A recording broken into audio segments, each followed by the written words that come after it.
A paz do Senhor, aluno EBD. Hoje é domingo e é claro que você já sabe, domingo é dia de EBD. Chegamos à nossa aula de número 13, a última aula do terceiro trimestre de 2020. Hoje, o título da nossa aula é Perseguido, mas não derrotado. Antes, porém, de tratarmos da aula de hoje, eu queria relembrar um pouco do que vimos ao longo deste tão abençoado trimestre. Acompanhe aí. Bom, vamos para a nossa lição de número 1, cujo título é Prosperando em Meio às Crises. Estamos reunidos mais uma vez hoje para aprender a nossa lição de número 2. As adversidades geram oportunidades. Nós estamos reunidos mais uma vez hoje para tratar da lição de número 4, cujo título é Crise também é oportunidade de recomeço. Hoje é a nossa aula de número 5, Enfrentando gigantes, conquistando vitórias. O título da nossa lição hoje é Usando a fé diante dos confrontos. Agora hoje a gente vai tratar sobre a aula de número 7, cujo título é O Senhor peleja pelo seu povo. Hoje nós vamos tratar da lição de número 8, Confiar no Senhor em todo o tempo. Hoje a nossa lição de número 9, cujo título é A Soberania de Deus em Meio às Crises. Nossa lição de número 10, Atravessando a Crise com Perseverança. Lição de número 11, Enfrentando as Fornalhas da Vida. Bora para a nossa aula de hoje, então? O texto áureo encontra-se no Salmo 56, verso 4, e diz assim: Em Deus louvarei a sua palavra, em Deus pus a minha confiança e não temerei. Que me pode fazer a carne? Verdade aplicada, uma firme confiança no Senhor e um viver convicto na verdade do Evangelho são fundamentais para não sucumbirmos diante das crises. Objetivos da lição: mostrar que Deus sempre nos socorre, apresentar a grandeza da chamada de Paulo, explicar que as crises são passageiras. Textos de referência: segunda carta aos Coríntios, capítulo 11, nós faremos a leitura de alguns versículos. Recebi dos judeus 5 quarentenas de açoites, menos 1. 3 vezes fui açoitado com varas, 1 vez fui apedrejado, 3 vezes sofri naufrágio, 1 noite e 1 dia passei no abismo. Em viagens, muitas vezes, em perigos de rios, em perigos de salteadores, em perigos dos da minha nação, em perigos dos gentios, em perigos na cidade, em perigos no deserto, em perigos no mar, em perigos entre os falsos irmãos, em trabalhos e fadiga, em vigílias, muitas vezes em fome e sede, em jejum, muitas vezes em frio e nudez. Se convém gloriar-me, gloriar-me-ei no que diz respeito à minha fraqueza. Bom, hoje nós vamos falar um pouco sobre um personagem extremamente especial. Hoje nós falaremos sobre Paulo. É isso mesmo. Para começar a tratar sobre Paulo, o nosso comentarista vai fazer uma abordagem sobre como Paulo vai se converter. Bom, a história é de um contundente perseguidor da igreja para um agora exímio plantador de igrejas. Como assim, Orlando? Bom, a história de Paulo começa com ele perseguindo os cristãos, defendendo a sua crença e eliminando, acabando com todos aqueles que professavam a sua fé em Cristo Jesus. Até que no livro dos Atos dos Apóstolos, o capítulo de número 9, ele vai ter um encontro com o Senhor. Ele vai ter um encontro com Deus. É isso mesmo. A história é muito conhecida. E Paulo está a caminho de mais uma de suas empreitadas para perseguir os cristãos, quando ele é surpreendido por uma luz no caminho. Ele então cai do seu cavalo e ouve uma voz: Saulo, Saulo, por que me persegues? Note a especialidade desta expressão? O próprio Cristo alegando a sua aliança, afirmando a sua aliança com a igreja. Na verdade, Saulo perseguia a igreja, mas nas palavras do nosso mestre, nós percebemos que quando alguém persegue a igreja, na verdade está perseguindo a Cristo. Agora a história nos conta que Paulo cai do cavalo, perde a sua visão e é orientado a esperar que o Senhor envie alguém ao seu encontro. A história vai discorrer e nós vamos ler no texto sagrado que Ananias é enviado até Saulo, onde ele recupera a sua visão e tem ali a sua vida transformada. Bom, mas a temática do nosso trimestre vai falar sobre crises, sobre momentos adversos.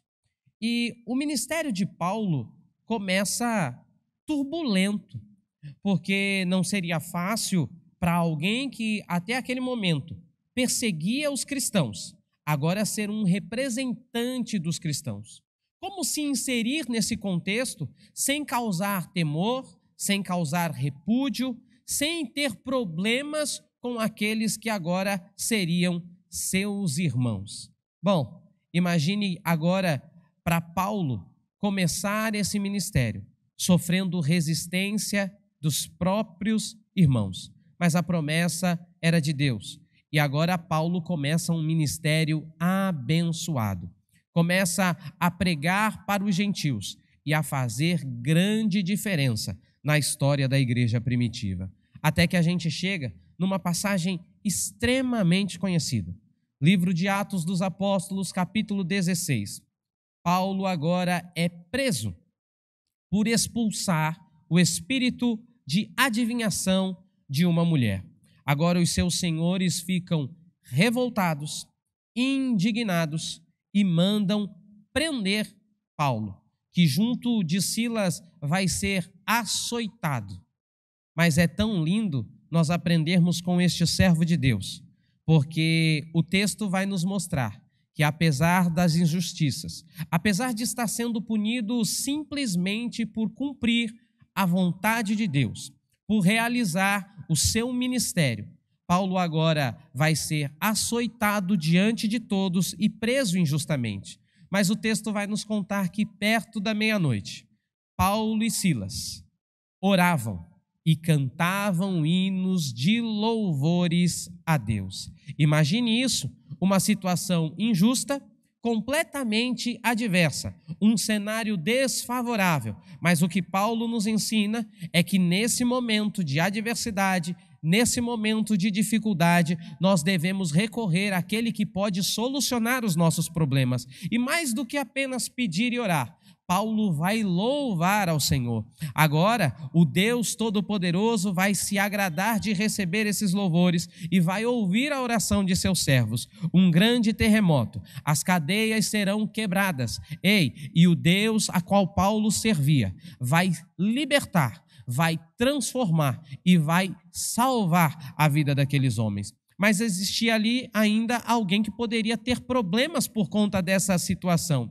Mesmo este vai ser abençoado através do ministério de Paulo. Quando o carcereiro pensa em dar cabo de sua própria vida, Paulo olha para ele e diz: não faças mal a si mesmo. Fica tranquilo, nenhum de nós fugimos. Estamos todos aqui. Deus é poderoso. E através deste exemplo lindo, o carcereiro e a sua família serão alcançados pelo Deus Todo-Poderoso. Mas essa é só uma das crises que Paulo vai enfrentar. Se continuarmos avaliando a história, nós vamos perceber também que Paulo será submetido a naufrágios. É isso mesmo.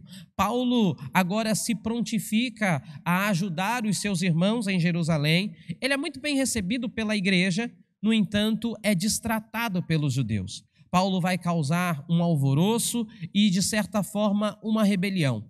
Paulo só não terá maiores problemas porque será preso pelos romanos. A história vai continuar e Paulo vai precisar fazer a sua defesa diante do governador, diante do rei. Paulo vai contar a sua história, vai contar o seu testemunho, mas apesar disso, havia uma disposição em manter aquele homem preso. A história vai dizer então, no capítulo 27 do livro dos Atos dos Apóstolos, que Paulo será surpreendido por uma tempestade enquanto está a caminho de Roma. Note que há algo muito especial nesse texto, porque Paulo tinha sim o desejo de estar em Roma, e parece-nos também que este era o desejo de Deus. Apesar disso, no meio do caminho, Paulo terá grandes problemas. Um naufrágio vai acontecer.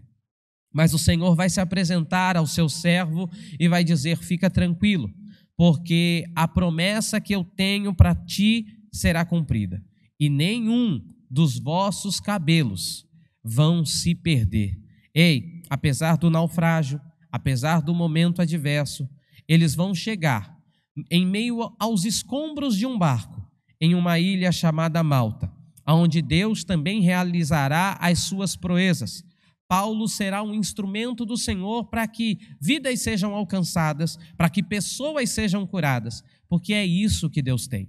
Eu, resumidamente, quero te lembrar que esses momentos difíceis, que esses momentos adversos, que toda essa situação inesperada pode ser, sim, uma oportunidade para Deus usar a sua vida para fazer a diferença. Nós vimos, ao longo deste trimestre, diversos exemplos de homens e de mulheres que conseguiram crescer e transformar cenários adversos, cenários de crise, em cenários de milagres e de vitória. Nós falamos, e você viu aí, nós falamos ao longo deste trimestre sobre Isaac, José, Moisés, Ruth, Davi, Elias, Josafá, Ezequias.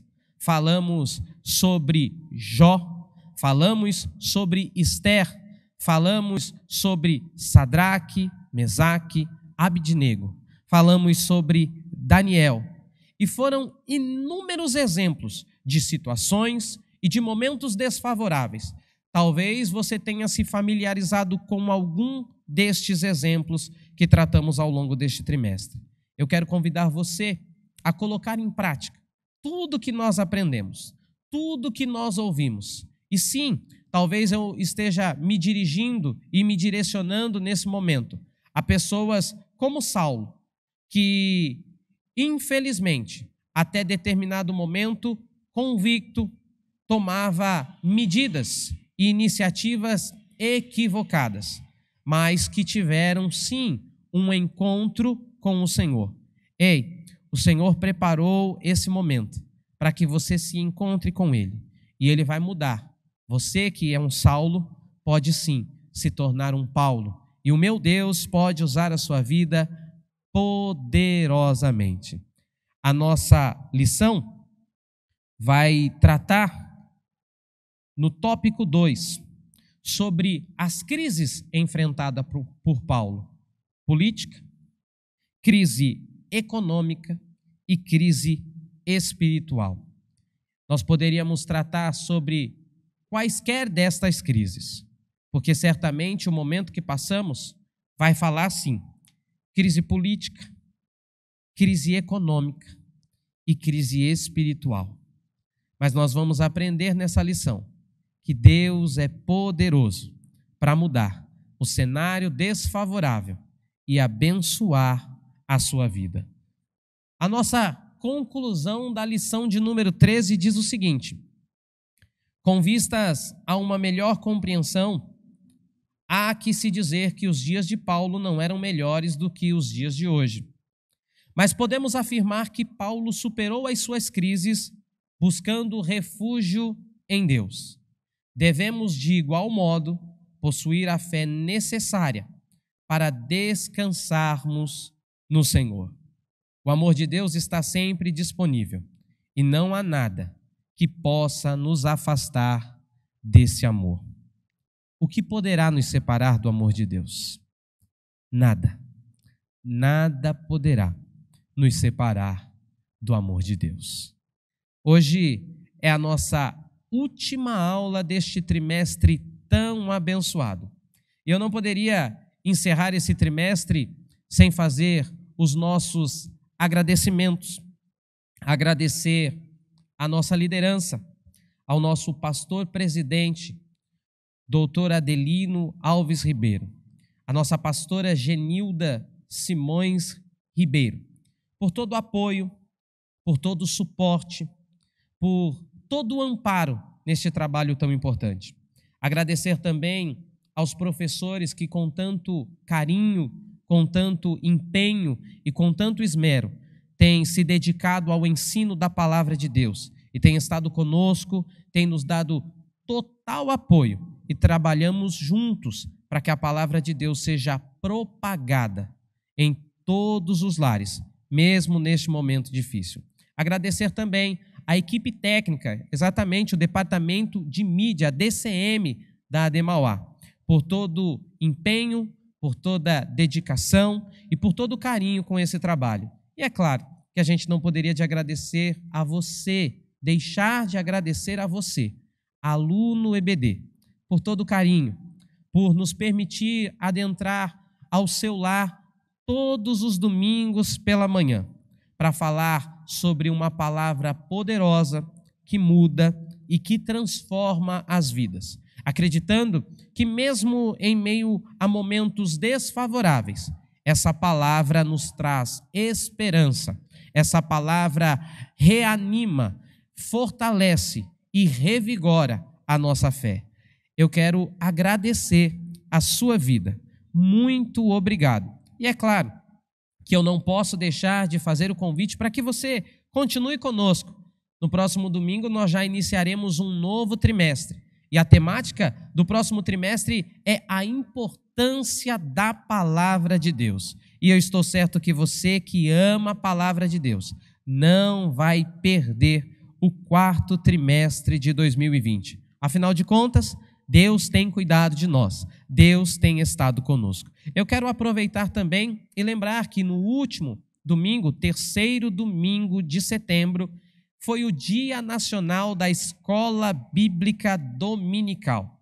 Eu não poderia deixar esse dia passar desapercebido, certo de que esse é sim um trabalho extremamente importante, que vem rompendo o tempo, que vem rompendo as gerações, que vem rompendo as dificuldades e fazendo a diferença na vida de muita gente, e isso inclui a minha e a sua vida também. Agradecer ainda a lembrança, a belíssima lembrança da edição de setembro do jornal O Semeador, que dedicou à Escola Bíblica Dominical da Ademauá meia página, tratando do nosso trabalho que vem sendo realizado com muito carinho. Então fica aqui os nossos agradecimentos ao jornal O Semeador por tão carinhosa matéria. Que Deus abençoe poderosamente. É isso. Nós estamos encerrando este trimestre e felizes por tudo que Deus vem fazendo em nós, por nós e através de nós. E lembre-se, a EBD Ademauá é feita para você.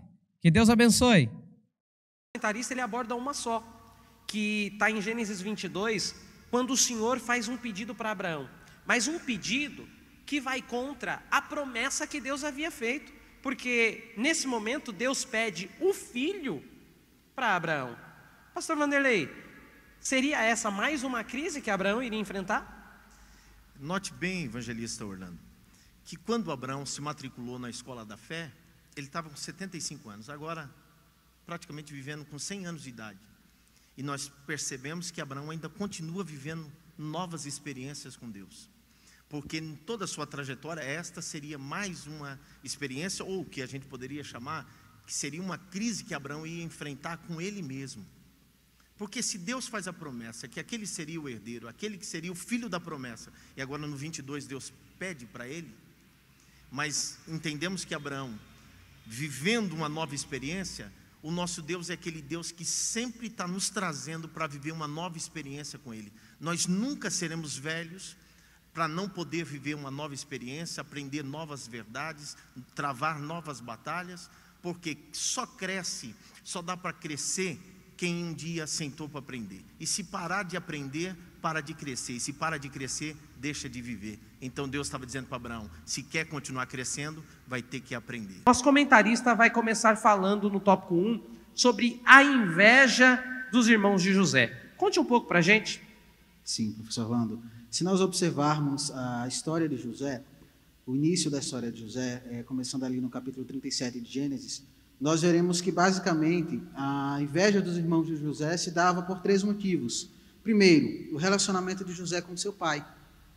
José era o filho primogênito de Raquel, era filho da velhice do seu pai, e por isso seu pai amava muito ele. No entanto, seu pai o amava tanto que acabou demonstrando isso.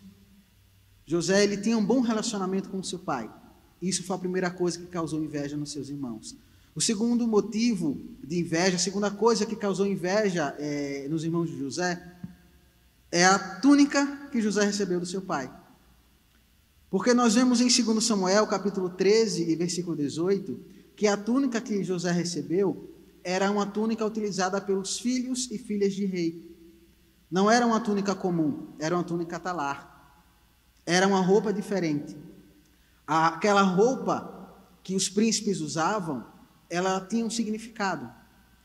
Para que um príncipe é preparado durante toda a sua vida? Para assumir o trono, para assumir o lugar do seu pai. Quando Jacó dá aquela túnica a José, ele está dizendo, você vai ser o meu substituto. Naquele momento, ele outorgou a José a chancela. Ele passou para José a responsabilidade. E ele disse, entregando a túnica diante de todos, eu, nesse momento, coloco tudo nas tuas mãos. Você é o responsável por tudo. Isso causou inveja nos seus irmãos. E o terceiro motivo, a terceira coisa que levou os irmãos de José a ter inveja, eram sonhos de José. Quando nós temos sonhos, isso causa inveja a muitas pessoas.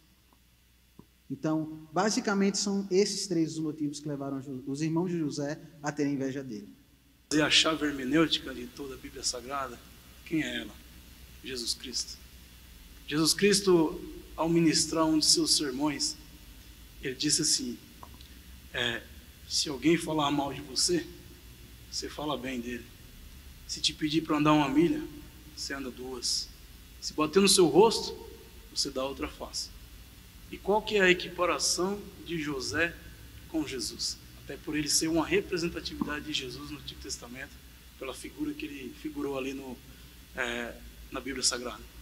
José tinha tudo para reputar maldade sobre a vida de seus irmãos, por tudo que eles tinham feito a ele. Porque, pensa comigo, você ser vendido como escravo, passar por uma prisão, porque não parece fácil você ficar preso, não parece fácil você viver dentro de uma cultura que não é sua, não parece fácil viver em um país que não é seu, não parece fácil viver longe do seu pai, dos seus irmãos, da sua alimentação. Mas José passou por tudo isso. E quando ele teve a oportunidade de dizer assim, pode matar todos os meus irmãos, porque o que eles fizeram comigo é digno de morte. Sabe o que ele faz? Manda trazer todos aqui para a terra do Egito. E eu vou distribuir na mão de cada um. Ele distribui o melhor de toda a terra para que eles possam viver a vida deles. E qual que é a contextualização dessa história nas nossas vidas? Nós precisamos nos desprender de momentos ruins que nos fizeram, de coisas difíceis que nos causaram, porque isso só vai fazer mal para você. Isso só vai te deixar preso ao passado e deixar de viver as coisas lindas do futuro. Então, se te fizeram mal, falaram mal de você, te judiaram na infância, não sei, entre tantos acontecimentos, porque a vida é dura mesmo. Se desprende disso, esquece isso daí, perdoa e vamos viver a vida, porque a vida tem o melhor para nós, Deus tem o melhor para nós. Se nos desprendermos disso, com certeza as maravilhas de Deus vão acontecer. Preciso falar. Deus, ele usa pessoas simples, com histórias simples e acontecimentos simples, para fazer e alcançar propósitos inimagináveis. Ruth, ela não havia perspectiva, mas ela decidiu que o seu Deus será o meu Deus. Eu acredito que as palavras, elas têm poder. A Bíblia fala assim, que com tua boca me confessares. E Ruth, ela confessa. E naquele momento, ela deixa de ser moabita. Uma maldição que estava sobre ela é quebrada. E ela se torna ali judia. E não apenas isso, ela mal saberia que a decisão dela acarretaria um futuro de bênçãos. Ela é uma das 4 mulheres que fazem parte da genealogia de Cristo. Para alguém que carregava uma maldição que não seria bem-vinda na congregação ou na Assembleia dos Santos, agora ela faz parte da genealogia de Cristo e ela será citada por muitos e muitos séculos. É incrível isso, a importância de uma boa escolha. Porque se olhar para trás, o que aconteceu com Orfa? Eu não sei, a Bíblia não fala mais dela. Mas de Ruth, ela é citada inúmeras vezes. Imagina para um moço, para um jovem, perceber que está acontecendo uma festa em casa, da mais alta importância, estão recebendo o profeta, mas ele não foi convidado. Como é que é isso, pastor? É interessante, evangelista Orlando.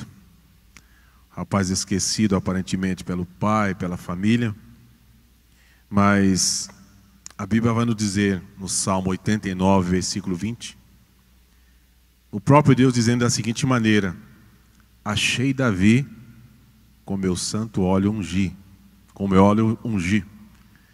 Então nós vemos aí a situação de um rapaz que desde a sua infância era trabalhador. Não tem quem diga que Davi não trabalhava, Davi se destacava, Davi tomava conta das ovelhas da sua família.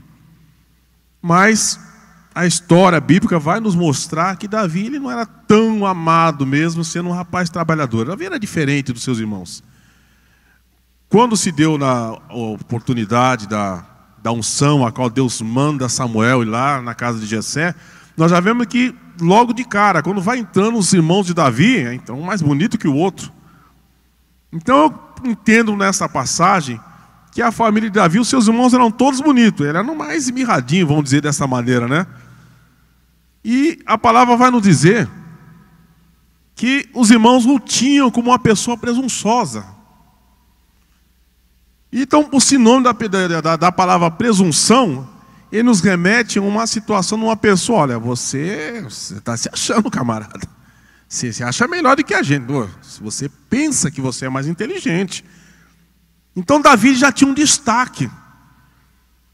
E quando você vê esse destaque, a palavra chama atenção para o destaque na vida de Davi, você já vai recordando o chamado de Davi que foi diferente. Olha, desprezado pelo homem, aparentemente esquecido pela família, mas Deus já tinha ungido Davi, Deus já tinha separado Davi.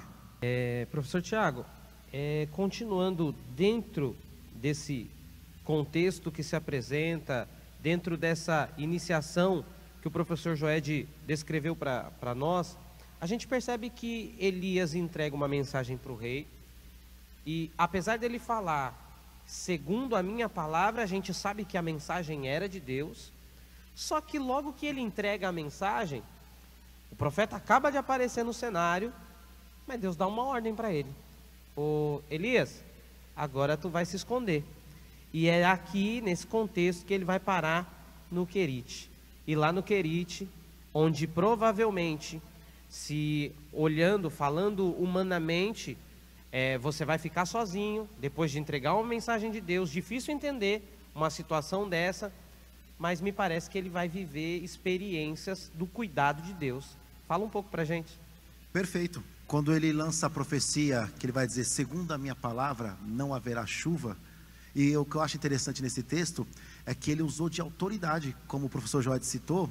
Ele foi convicto nas palavras dele, porque geralmente quando a gente ouve uma profecia na Bíblia, começa dizendo assim: assim diz o Senhor, ou assim fala o Senhor. Mas ele chegou e disse: segundo a minha palavra, não haverá chuva e nem orvalho.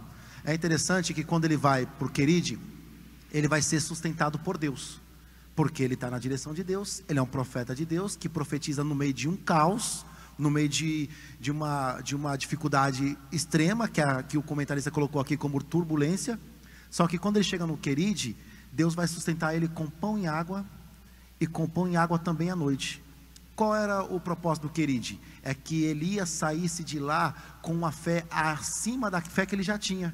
Porque a nossa fé é gradativa. A cada dia que passa, a gente vai tendo um aumento de fé.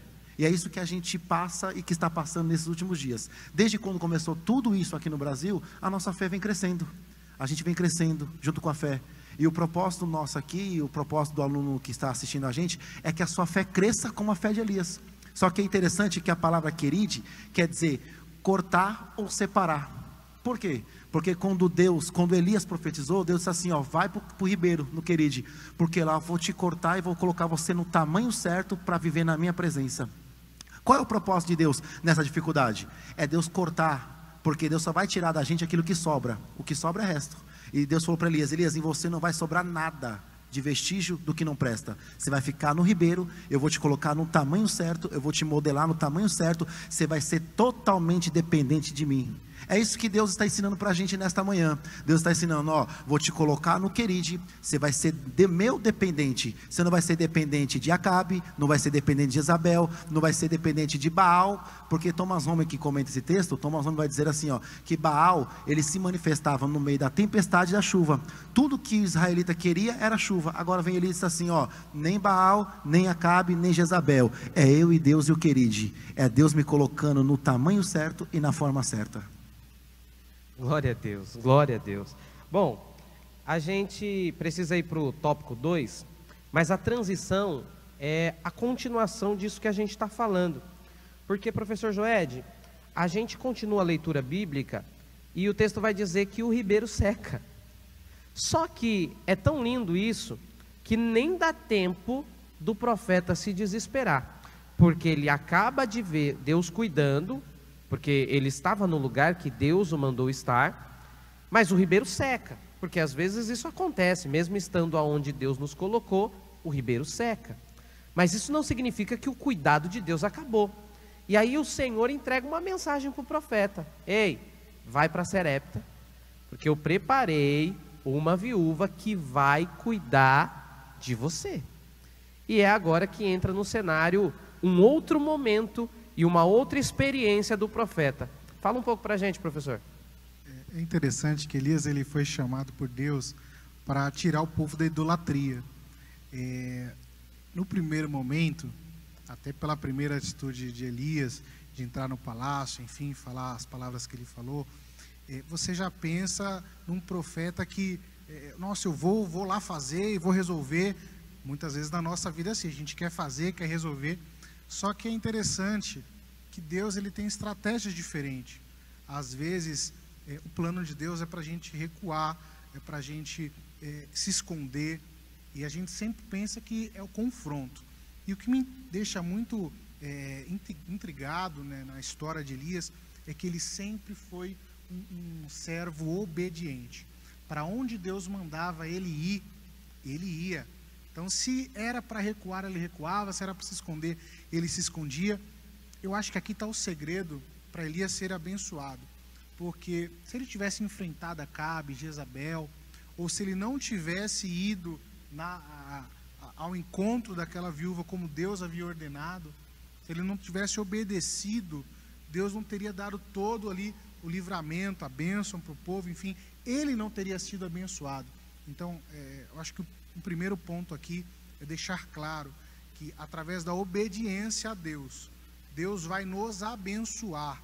Quando ele soube que seus inimigos estavam indo até ele para combater, para matá-lo, ele temeu. Mas diferente do que muitos esperavam, Josafá ele não foi para a guerra. Ele não disse: olha, exército, se prepara e vamos todos enfrentar essa batalha. Não. O que ele fez? Vemos isso em 2 Crônicas capítulo 20. Josafá, ele clamou ao Senhor.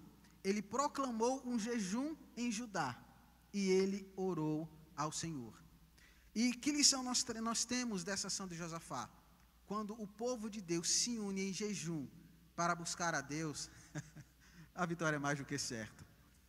E é interessante observar que Josafá, ele apregoou esse jejum, ele orou ao Senhor, e a Bíblia diz que o povo saiu de todas as cidades de Judá e foi até Jerusalém para orar, para buscar ao Senhor com Josafá.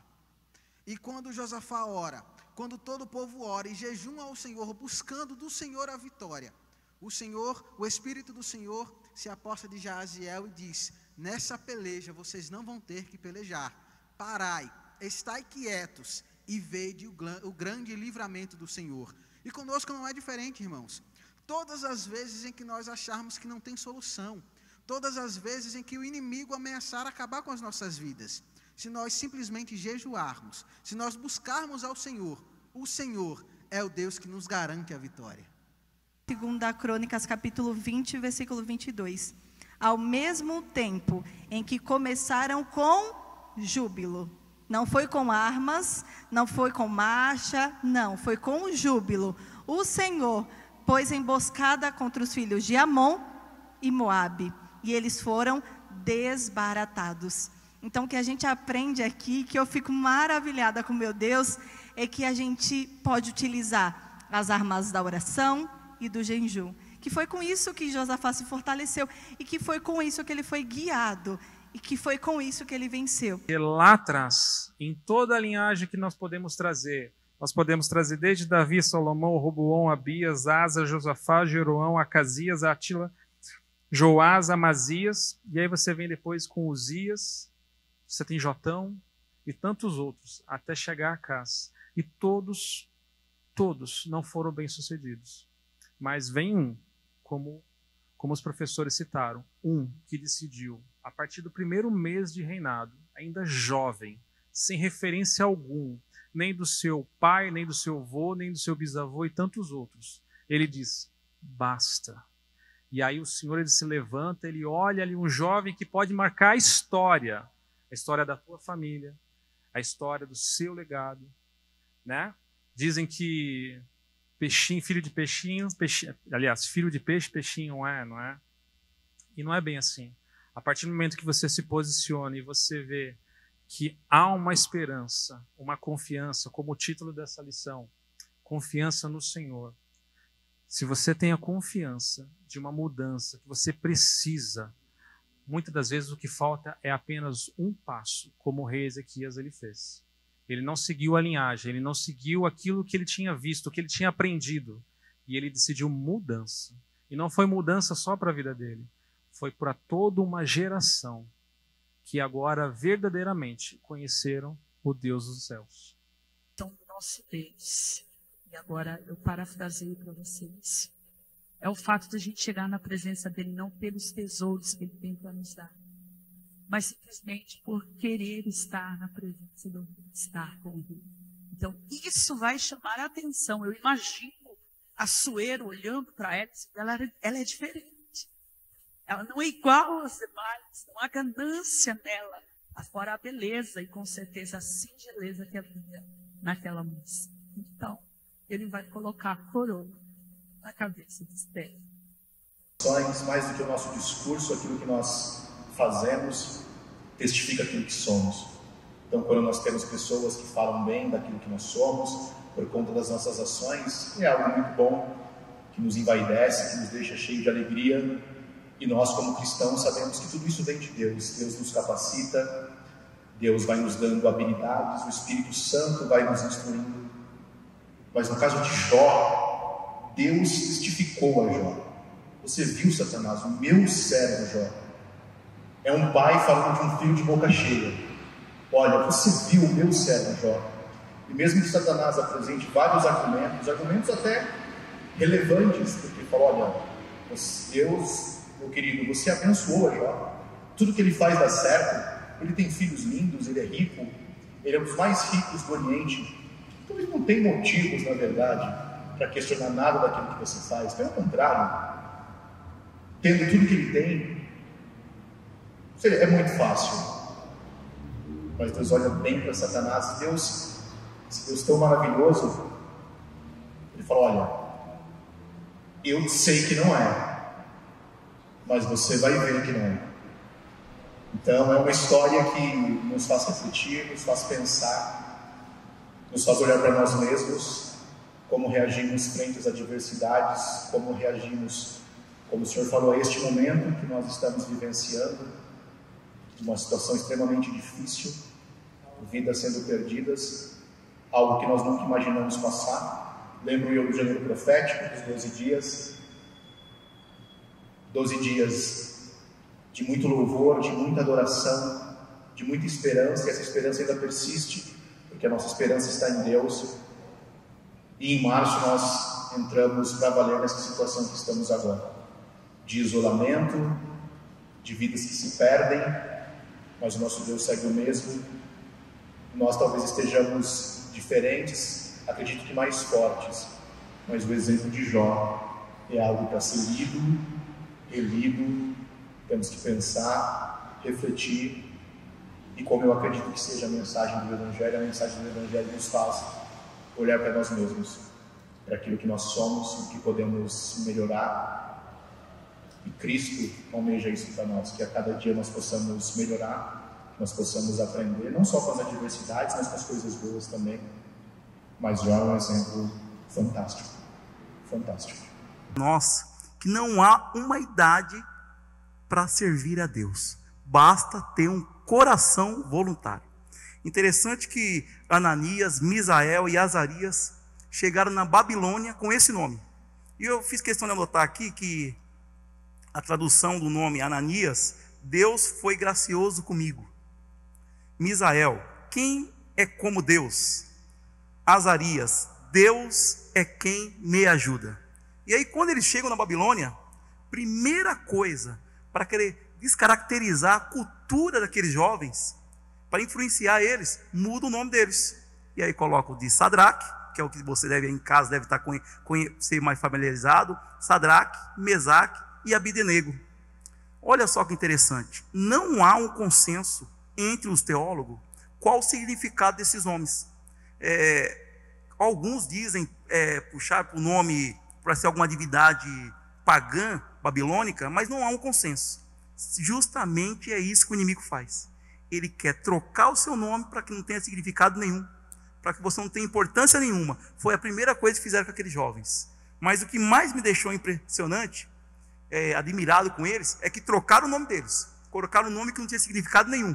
Porque você tem um nome com nome de significado, Deus é quem me ajuda, e de repente colocar um nome que não tem significado nenhum, é um baque, né?